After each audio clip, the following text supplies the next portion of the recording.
سندوں کو پرکھ لیں تو یہ واجب کے درجے میں نہیں جاتی ہیں، اس سے واجب نہیں بنتا، اس سے یہ عمل سنت مؤکدہ بنتا ہے۔ کیا بنتا ہے؟ سنت مؤکدہ۔ داڑھی رکھنا اور بڑھانا مطلقاً بغیر مقدار کے تعین کے، یہ سنت مؤکدہ بنتا ہے۔ ایک بات ثابت ہو گئی نا کہ آقا علیہ السلام کی سنت ہے، اب بڑھا دینا۔ اب سوال پیدا ہوا کہ کتنی بڑھانا؟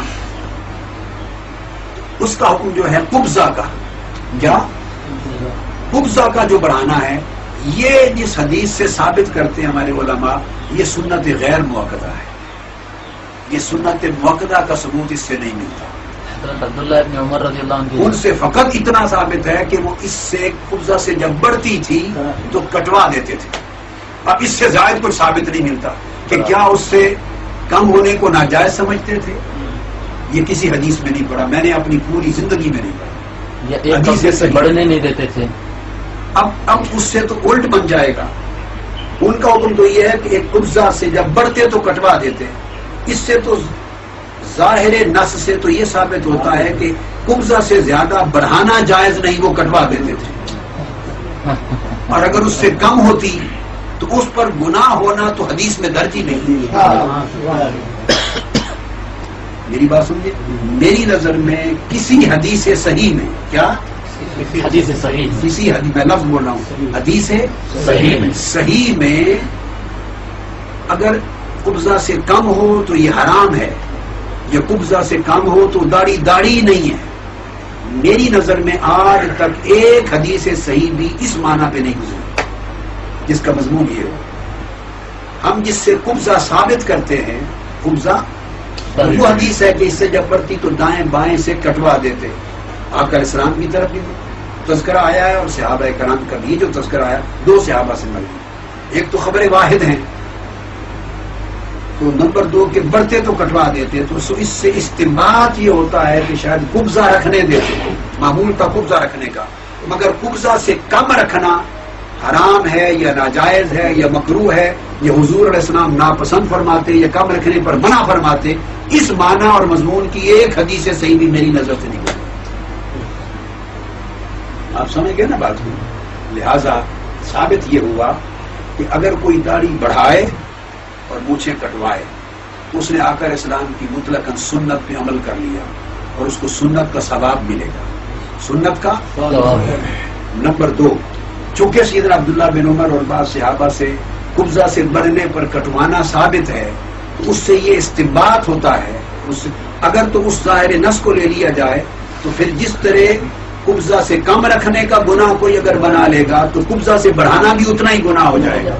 تو ان کا کیا، جن مشائخ علماء کی داڑیاں بڑی ہیں تو کیا وہ گناہگار ٹھہریں گے؟ خود سامنے بیٹھے، اگر کم کرنا اگر فسق بن جائے گا بغیر دلیل شرعی کے اور سنت کے خلاف ہو جائے گا تو اسی حساب سے بڑھنا بھی فسق اور گناہ ہو جائے گا، وہ تو کٹوا دیتے تھے۔ آپ سمجھ گئے نا؟ لہذا اگر اس طرح ثابت کریں گے تو اس کے بالعکس بھی ثابت ہوگا، لہذا یہ اس طریقے استنباط درست نہیں ہے۔ ہم اس طرح استنباط کریں گے کہ قبضہ سے بڑھتے تو کٹوا دیتے، اس کا مطلب ہے کہ احسن طریق، کیا احسن طریق ان کے ہاں قبضہ کے برابر رکھنا تھا۔ اب یہ تو نہیں فرمایا کہ آقا علیہ السلام نے نہ حکم دیا ہے کہ قبضہ کے برابر رکھا کرو، یہ کسی حدیث سے صحیح حضور کا حکم ثابت نہیں، تو جب حضور کا حکم ثابت نہ ہو وہ سنت مؤکدہ نہیں بن سکتی۔ حکم ہو پھر تاکید ہو کہ آپ نے بار بار فرمایا ہو کہ قبضہ سے پھر منع کیا ہو، اگر کہ ترغیب ہو کہ قبضہ سے کم اگر داڑھی رکھی تو سنت کا ثواب نہیں ہوگا، یا گناہ ہے، گناہ کہا ہو، سزا کہی ہو، یا کہا ہو کہ سنت ہی نہیں ہوگی، یا منع کیا ہو، جو چیزیں ہیں تواتر فی العمل کی وجہ سے بھی ثابت نہیں، اس سے صرف غیر موقدہ سنت ثابت ہوگی، خود فی نفس سے یہ مثبت حکم نہیں ہے یہ چیزیں، اس لیے تو مان لیا نا ہم نے۔ اگر وہ تواتر جو عمل میں بعد میں آیا جو نا ثابت ہونا ہے، یہ نص قرآنی سے یا نص سنت سے، آقا کے اجماع امت سے نہیں بتا رہا، آقا کے عمل میں تواتر۔ اب اس میں اس پر علماء کا اس پہ دو آراء ہیں، یہ جو تواتر ہے اس پر علماء کی دو آراء ہیں، علماء عرب میں، عرب و عجم میں۔ ایک رائے یہ ہے کہ یہ جو عملی تواتر تھا یہ سنن عادیہ میں تھا، کہ آپ کی عادت مبارک تھی اور اس زمانے کی عربوں کی عادت ہی یہ تھی کہ اتنی داڑھی رکھا کرتے تھے اور پہلے سے چلی آئے. وہ اس کو سنن الہدا میں کئی علماء شامل ہی نہیں کرتے. سنن ہدا وہ ہیں کہ جن کا کرنا لازمی اور ترک کرنا گناہ. وہ کہتے ہیں یہ سنن عادیہ میں سے ہے. جیسے لباس، جیسے آپ کا کھانا، شریف کھاتے، خاص طریقے سے ہمیشہ بیٹھتے، خاص طریقے کا لباس پہنتے، بہت ساری چیزیں تھیں آپ کی سنن مبارکہ میں جن میں آپ کی حیات مبارکہ میں عام طور پہ تواتر تھا، کبھی کبھی استثناء ہو گیا. تو یہ ساری چیزیں آپ کی سنت تو ہیں مگر وہ کہتے ہیں یہ سنن عادیہ ہے، سنن خدا نہیں ہے. تو بعض علماء تو داڑھی کو رکھنا یا قبضہ کے برابر رکھنا تو شماری سنن عادیہ میں کرتے ہیں. تو 2 مرتبے بن سکتے ہیں صرف اس کے. کل حدیث جتنی آج تک نظر سے گزری اور ذخیرہ حدیث میں ہے، اگر کوئی فن اصول حدیث کا طالب علم ہو کر سند کو اور شرائط حدیث کو اور شرائط اثبات احکام کو ملوز رکھ کر فقیہ کے طور پہ دیکھے تو صرف 2 مرتبے بنتے ہیں قبضہ کے برابر داڑھی رکھنے کے. یہ سنن عادیہ میں بنتی ہے. کیا سنن عادیہ؟ اگر اس کو نچلے درجے میں لیں اور اعلیٰ درجے میں جائیں سب سے اوپر تو سنن خدا میں بنتی ہے تو سنت غیر مؤکدہ ہے.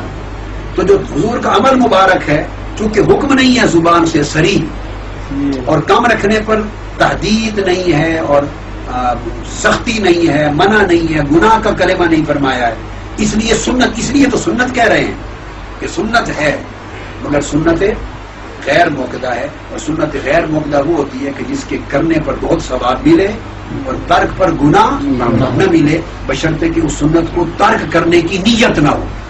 ویسے عادتاً اگر ترک کرتا ہے سمجھ گئے، لہٰذا داڑھی جس نے بڑھا لی اس کو آقا علیہ السلام کی سنت کا ثواب مل گیا، اور جس نے قبضہ بر رکھی اس نیت سے کہ آقا علیہ السلام کہ بے شک اس سے متواتر حدیث سے یا حدیث صحیح سے حکم تو ثابت نہیں مگر ان حدیث سے اشارہ ملتا ہے کہ قبضہ برابر تھی، اس نیت سے رکھ لی تو اس کو کامل ثواب مل جائے گا اور ثواب میں زیادتی ہو جائے گی، زیادہ ثواب مل جائے گا.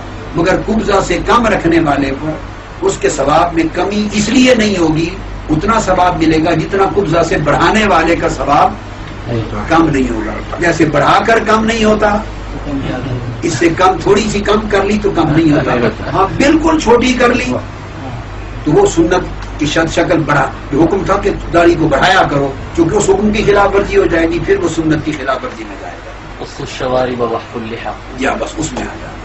داڑھی کو جب بڑھا لیا، جیسے اکثر لوگوں کی جیسے میری ہے، جب داڑھی بڑھ گئی بالکل جلد کے ساتھ لگی ہوئی نہیں ہے، میری بات سمجھ گیا نا، تو جب بڑھ گئی اور مونچھیں چھوٹی ہو گئی تو آقا علیہ السلام کی سنت حکم پر کامل عمل ہو گیا. تو زیادہ اگر کوئی بہت اصرار اور جھگڑا کرے تو اس کو یہ کہہ دے کہ چلو آپ نے اگر قبضہ ہے اور کسی کی قبضہ سے کم ہے تو آپ کو بھائی تھوڑا ثواب زیادہ مل جائے گا، ان کو کم مل جائے گا، مگر عامل دونوں سنت پر ہیں. عامل دونوں عامل سنت ہیں. یہ کوئی شخص نہیں کہہ سکتا کہ یہ عامل بالسنہ نہیں ہے. کیونکہ سنت صحیحہ جو احادیث صحیحہ سے ثابت ہیں وہ حکم ہے مطلق داڑھی بڑھانا، اس میں قبضہ یہ حد ان حدیثوں میں نہیں ہے. اور جس حدیث سے یہ معلوم ہوتا ہے وہ میں نے آپ کو سمجھا دیا، اس میں قبضہ سے کم ہونے پر تحدید اور منع اور گناہ کا ذکر نہیں ہے بلکہ زیادہ ہونے کے کاٹنے کا ذکر ہے. تو وہ معاملات دونوں طرف برابر ہو جاتے ہیں. یہ بات پوری سمجھ آ گئی. سنت یہی ہے رکھے کہ غیر موقدہ سنت میں قبضہ کے برابر رکھنا، اور اگر کم بھی ہو گئی تو آقا علیہ السلام کی مطلق سنت نبوی یہ ہے. ایمان تعلق کا نام ہے، سن لو، ایمان تعلق کا نام ہے.